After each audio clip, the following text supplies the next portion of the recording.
right, how's everybody live stream here? Gonna be working on some fundamental exercises today. Going to make sure everything's lined up here.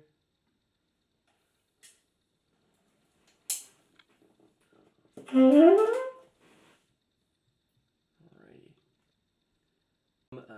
Fundamental exercises to use and utilize in your practice. Going to be checking out some different arpeggio exercises, chromatic exercises, great in your playing, as well as just good warm-up exercises. And then we're going to end the live with a chord scale etude on Have You Met Miss Jones. That's why I have it queued up here on iReal Pro. But during this live stream, if you have any questions or comments, please put them in the live chat. I will be checking them out. I see Saxologic's already here, so good to see him. Mr. CEO of Jazz Lesson Videos coming through, so it's good to see him. Yeah, I'm going to play a little bit our arpeggio exercise here.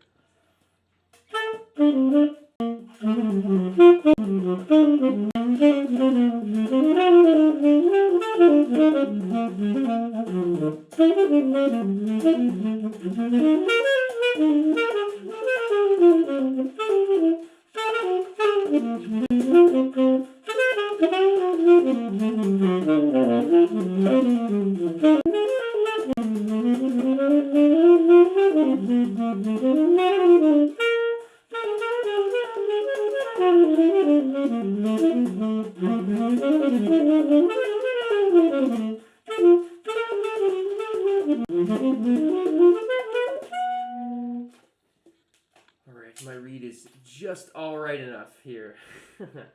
Oh, man, masterful language. I appreciate that from the master Saxologic himself. Warm-up and fundamental exercises today. We got three different exercises planned out here for this live stream. They're all from the Jazz Lesson Videos PDF archives and material that is available. All these PDFs I used when I was studying with Chad back during my undergrad and high school days. It really helped me kind of shape my everyday practice routine and just overall fundamental the music that we play, or that I play.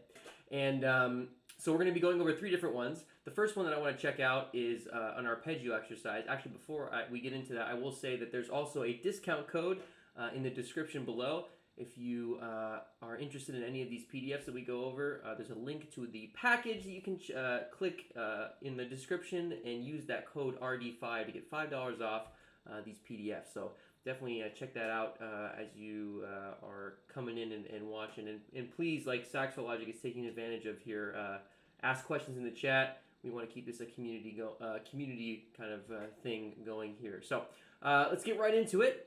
This arpeggio exercise is based on we go up in half steps as the PDF goes on. And basically we're playing up each one of the modes of our major scale, ascending and then descending, right?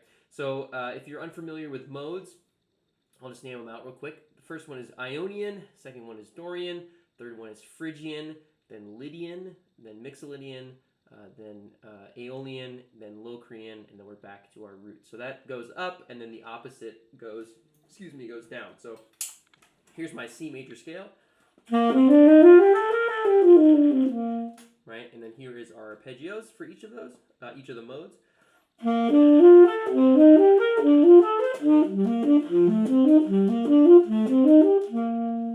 I'm really trying to maintain airflow through my airspeed, take care of the notes coming out.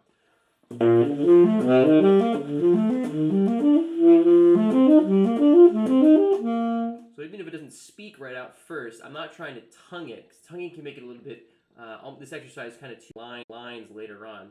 I tend to over-articulate. So I like playing these exercises, pretty much all the ones we'll talk about today, completely legato. Even if that sounds a little ugly at times, it's good to try and just blow through the line, keep it legato.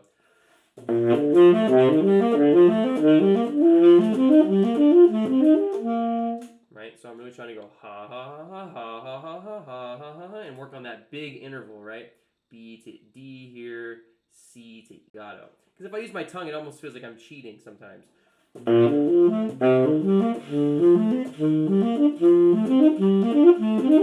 little bit easier, right? So I like to try and keep them legato, a little bit tougher, focus on the air support and the air speed going down.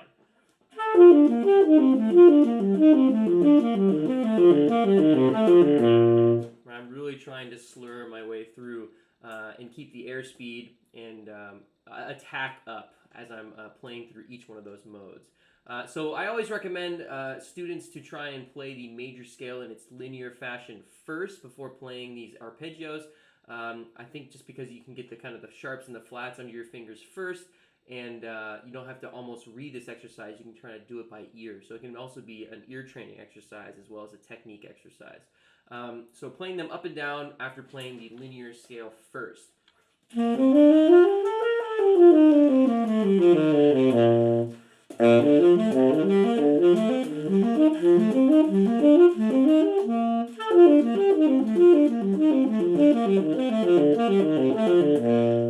staying nice and full sounding. I'm not playing at fortissimo right now because I'm in my apartment. I want to be courteous to my neighbors. But I still think, even when going through this exercise, it's still very valuable to keep that airspeed up. And it's tougher at softer volume. Even, right? Even with airspeed, even with volume, you know, it takes a little bit more concentration in your embouchure. Your weaknesses in certain parts, maybe you're a little bit too tight, and then vice versa. If we're cracking some higher notes or middle notes, maybe we're a little bit loose in our corners, you need to kind of tighten that up a little bit. I recommend practicing this in front of a mirror so you can kind of check out what your embouchure is doing, and maybe show your teacher, or just kind of you know, gauge it by looking at other good players and seeing like what the difference is between your lips and your embouchure to the person that you're checking out on YouTube or whatever. So it's a great exercise for checking out your overall technique of what you're playing, right? Whether it's trumpet, you know, saxophone, different sides of our. You can also reverse the order where so then we go.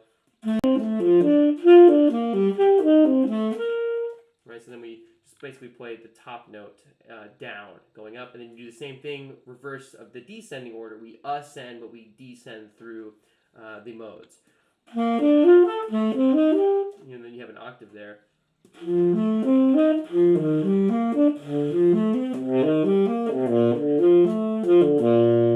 So just kind of reading this backwards, right? And then we also have the crossing ways that we can do. Use the arpeggios going up and down, one after the other. So you go up C, then down D minor. So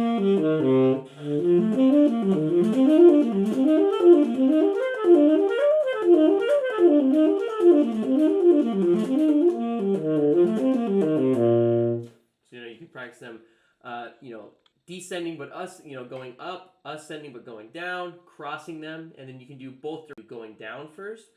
You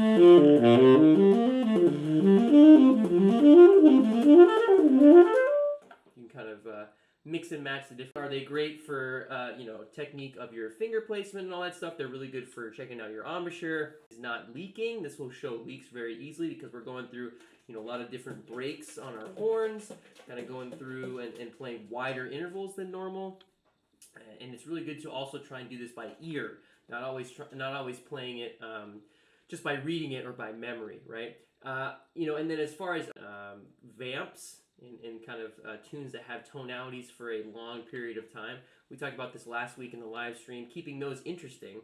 I think playing arpeggio home tonality, or if you're playing them from the maybe an outside tonality, these cross arpeggios have a neat sound, almost pentatonic-like at times, or triadic pairs, you know, kind of have the same kind of thing, hexatonics. We had a master class about that a couple weeks ago. So these all kind of play hand in hand. I like to use these as my own. You know, I'll play maybe like a long tone or two, and the next thing I do are cross arpeggios, or arpeggios just going up and then going down. Usually in the tougher keys, like I'll do, you know, and I'm not trying to play them at supersonic speed all the time. It's good to be able to be fluent in them enough to do that, but, you know, really just checking out my technique. You know, where's my embouchure? How's my reed? How's my saxophone working today? How's my airspeed? All this stuff. So I'll play like the A flat major scale first. And then I'll try this arpeggio exercise.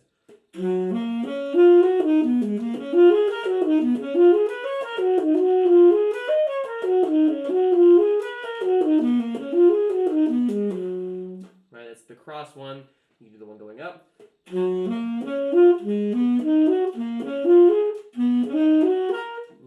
slow, really trying to connect, not tonguing. And going down, and all that stuff, and really trying the harder keys to wake up our brain, wake up our fingers, everything. I think it's a really, really great way for an overall warm-up. And then, like I said, if it comes out in my playing, we talk about at the end of this masterclass, it's a really great way to implement all this stuff. Now to the second example that we're going to check out, which are enclosures. Enclosures are really great ways to add dexterity in our finger. Melodic chromaticism, that was a couple weeks ago, and we talked about how enclosures around different chords and off of arpeggios and stuff is really like kind of the foundational aspect of bebop and that kind of style of improvising. But it's also in all different genres of jazz. But enclosure exercises are great for fundamental warm-ups as well, right? And again, all of these PDFs that we're checking out here are part of our jazz below, and use my discount code RD5. So like I said, I still use these exercises every day in my life, whenever I'm playing saxophone and warming up with them. So this particular enclosure exercise is basically two 4-note cells put together, right? So we have a diatonic 4-note cell and then a chromatic enclosure 4-note cell. So this is, again, based off our major scales. We have the first 4 staffs here, or 4 lighting, are always in the C major scale, right? The 7 notes of our C major scale: C, D, E, F, G, A, B natural, and C. So here we have C natural is our target tone for our first measure, D natural is our target tone, then E, and then F going up and down. So the diatonic part of this exercise is just 1, 2, 3, 5 in every mode. So going back to those modes that we were talking about in the first example, Ionian, Dorian, Phrygian, Lydian, Mixolydian, Aeolian, Locrian, and then Ionian again. We're playing in those modes 1, 2, 3, 5.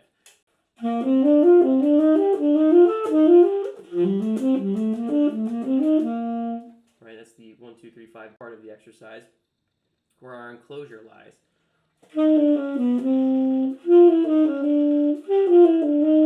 So that part.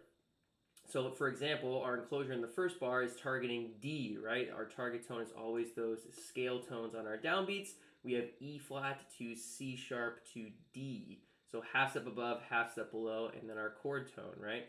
That is the enclosure. We have a diatonic tone as our enclosure because F natural is already a half step away from E. You have to remember that our major scale is spelled in half steps and whole steps, right? There's 2 half steps in a major scale between the 3rd and 4th degree and the 7th and the root. So in order for our enclosure to still maintain chromaticism, we add a chromatic note between the 5th and the 4th degree here, G flat, right? So then our enclosure is still half step above, half step below in chord tone, but to maintain those 2 chromatic notes, we add an F sharp or a G flat between the 5th and the 4th degree before we have our enclosure with F and E flat that encircles or encloses E, right?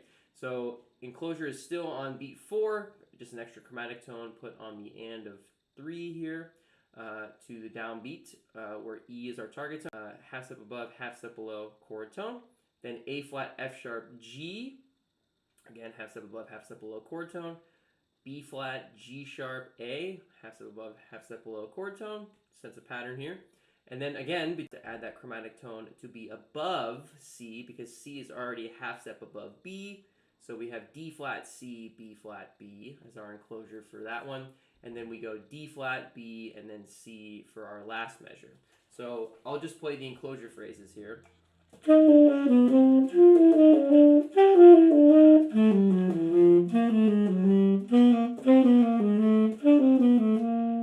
we have the diatonic 4-note cell and then into the chromatic enclosure 4-note cell.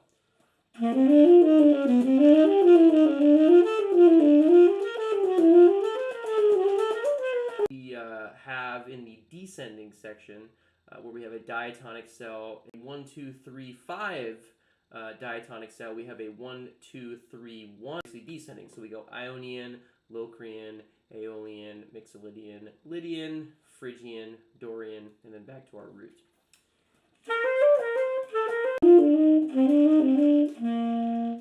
And our enclosure phrase is still always going to be half step above, half step below, and then our target tone, right? C, B flat, B flat, G sharp, A flat, F sharp, G. Exact 2 times we have to add that chromatic note a half a beat before, or an eighth note before. D flat here is added, and G flat here is added between sections where we have half steps in the major scale. Remember, between the 3rd and 4th degree and the 7th and the root.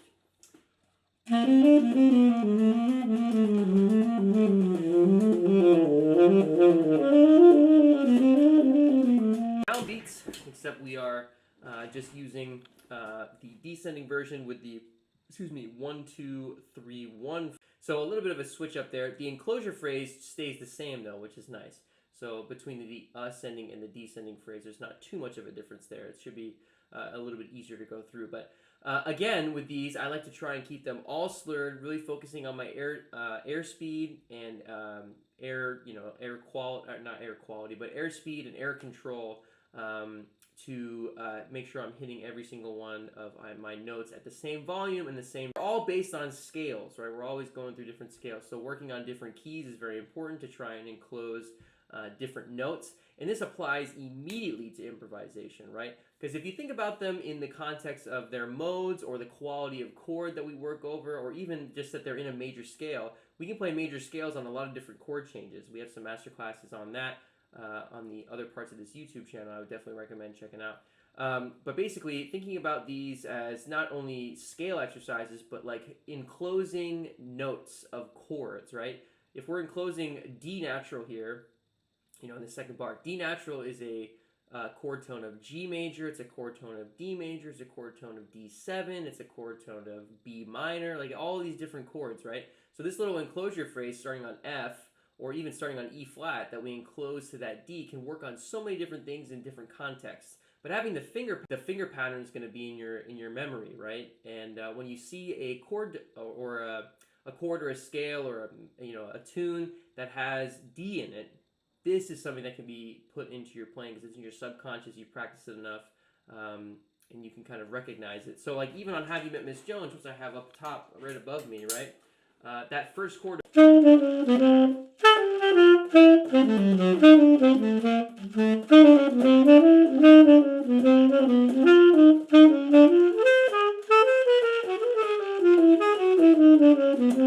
Right. Every time you hit G major 7 right here. I try and play boo boo doo boo da, right? So you can have a whole exercise where, every time closure exercise, and then just do the same thing when we go to E minor, right? So in these first 2 bars, or E7, even, or E major, anything that's this, right? Sorry,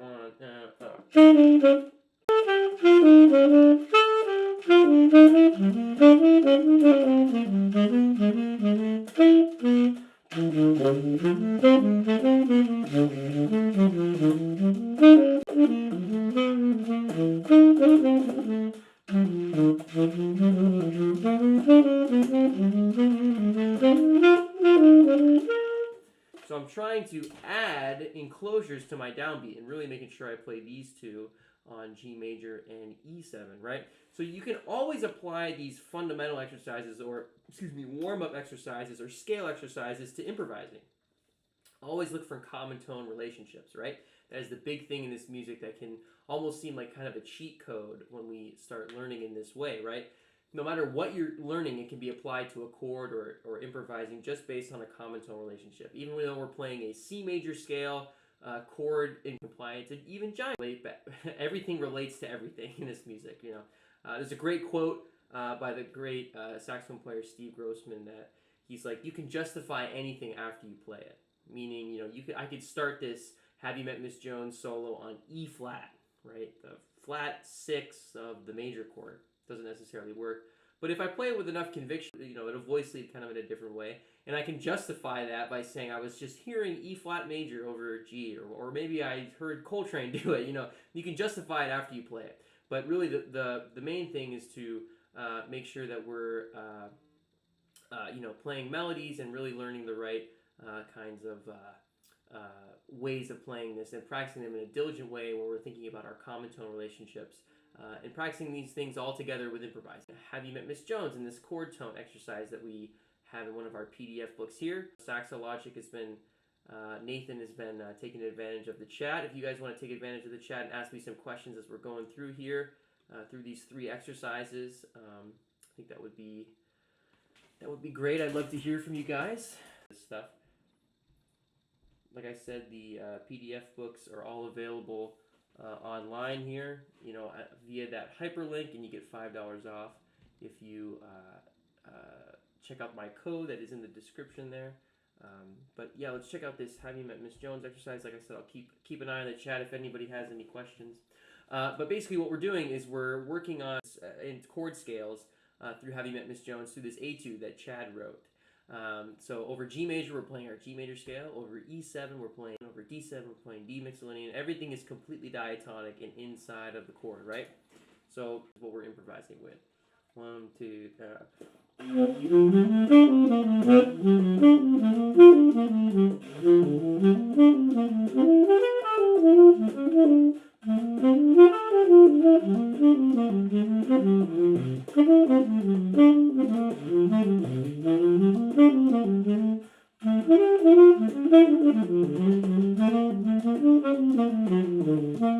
added my own little improvising at the end there. But basically, we're just working on playing diatonically and really thinking about an etude that kind of moves like this.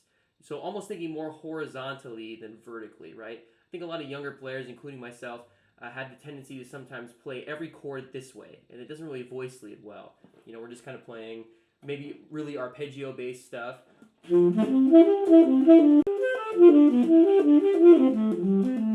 That's all diatonic and cool, but thinking about it more in a scalar way, the theme of today is really playing fundamentals and scales, right? We can practice our improv, but saying that we can use our scaling and kind of connect our lines in a different way just by thinking about scales rather than thinking about arpeggios or intervals. So I'm going to try and improvise now in the style of this etude with just my diatonic scales.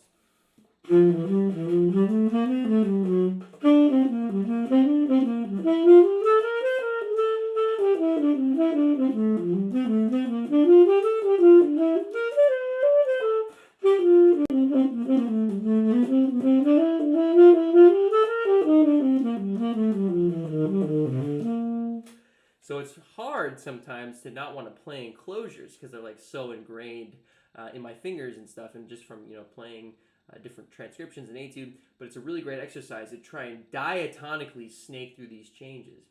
And like we were talking about enclosure exercises in the the previous block here, and that's another part of this kind of etude or scale exercise or just chord recognition exercise that you can add, right? Play a game with yourself where so maybe. So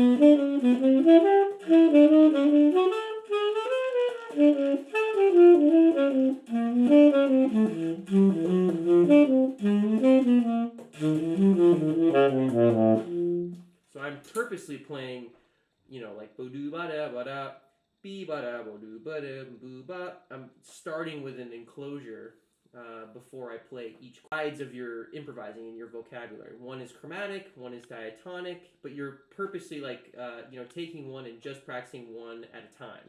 And then eventually being able to play solos that have both and really contrast in the way that you portray the changes, that you play the changes, right? So you can practice diatonic scales system all differently, and then eventually you try and it goes with the same thing of like master the horn, master the harmony, forget everything in play that Charlie Parker said.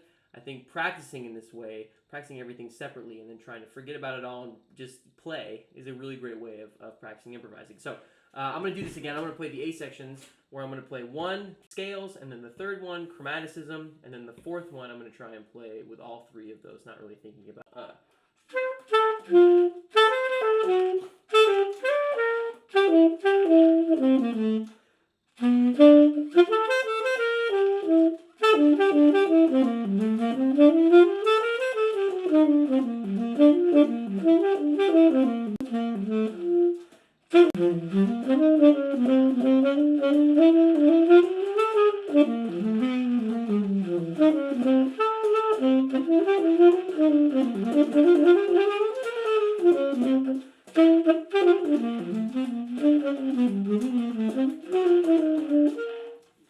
trying to have a contrast, right? Arpeggio based, which I did my first, scalar based second, chromaticism third, and then forget everything and just try and play melodies, not thinking about one more than the other, right? And obviously I'm doing a sped up version. Maybe have 2 days or 2 hours of just playing arpeggios and arpeggio based scale exercises, right? And then have another 2 hours or another 2 days, depending on how much time, making your own melodies that way. Then do the same thing with chromaticism, right? Adding enclosures to it. And then eventually just trying to freely improvise. And I think having practice sessions where you percentage yourself off of playing diatonic, like I just mentioned, all those 4 different categories, each at their own length, right? So maybe like 25, 25, 25, 25% of your practice, right? That you practice these different ways. And the cool thing about these fundamental exercises, there are books and separate PDFs that go through each of them at length. And then you can apply those different ways of playing to improvising as well as just warming up and playing, right? I remember when I was learning all this stuff with Chad, it was really a light bulb. There's all this technique really applied to improvising, right? It applied to my solos like right away. The minute I was consistent with it was really the minute that it started to click and just kind of subconsciously flow into my playing. So I think it's very, very beneficial to check out these fundamental exercises because they're really not so fundamental. I mean, yes, they work on fundamentals of the saxophone, but they're not elementary. You know what I mean? They are played in, every professional soloist has enclosures and arpeggios and all this stuff. So it applies to a multitude of different genres and different ways of improvising with this music. So definitely want to check this out if you get a chance to. So take advantage of that link that we have, the Jazz Lesson Videos download link here, which will give you $5 off our code, or with my these PDFs, which I think is very beneficial. Also, I know I mentioned this last time, but I teach in Jazz Lesson Videos Jazz Gym, which is an online community of people of all different ages from all over around the world, all over the world, we're basically working on this kind of material, how to practice. It's like an hour session of being with a trainer like myself, or Chad, or Austin Kruchek, or Nathan Gabriel, Saxologic, Spencer Hofort's another guy that does them, Jaden Clark's another guy, and it's an hour-long session where you can, ask us questions while we're practicing. We're working on all Jazz Lesson video material. That's very, basically all the stuff that we're working on right now, but in a, kind of a masterclass format where you can unmute yourself and ask questions. You can play for me. You can ask for direct feedback on the material that we're working on. It's a really cool community. And we've been going on for 3 years now. We have members that have been there the whole time. And we have themed weeks of working on different things like transcription week, harmonic device week, pentatonic week, melodic chromaticism week. So very similar to what these master classes are, but way more in depth. We have multiple sessions every day where you can kind of come in and practice multiple hours with us a day and ask lots of questions. So it's a really beneficial and fun community to be a part of. So if you're interested in that, there's also a link to sign up for some sessions with myself and all the other Jazz Gym trainers. Definitely recommend taking advantage of that. The investment is of money is so small compared to what you can get out of it, and gain lots of friendships and relationships in that too. So definitely take advantage of checking that out. I'll wait another minute or so and see what the chat is up to here.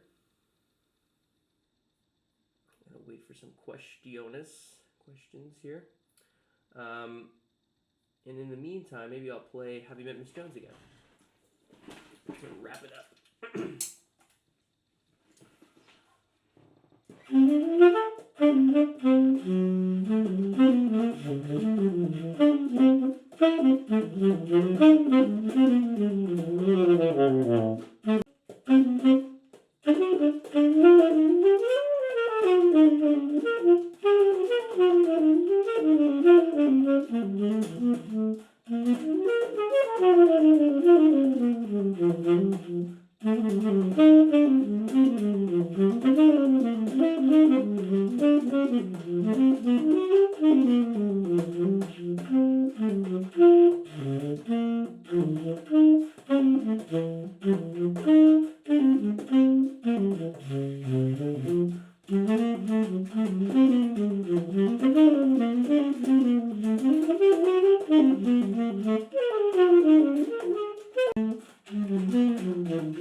Whew, man, playing kind of subtone for that long is a lot of supped up air that doesn't get out, but good exercise in itself to play kind of that chord and lungs do through that. But really fun to talk with you all and be part of this jazz lesson video family. If you have any suggestions on what else you want us to talk about, please feel free to comment and let us know. Bello says, Ryan, thank you for the lesson. Please, I hope to come to Brazil someday soon. That would be really, really, really cool. I'd love to bring some wrong notes to Brazil. That's awesome, man. Thanks for the support. Thanks to all that was watching. I have a lot of fun doing these streams and things. We'll be back next week with another stream. Let us know the code and link that is in the description. RD5 for $5 off all the jazz lesson video material, and sign up for them jazz gym sessions. Hope to see you guys around. All right, have a happy Sunday. See you later.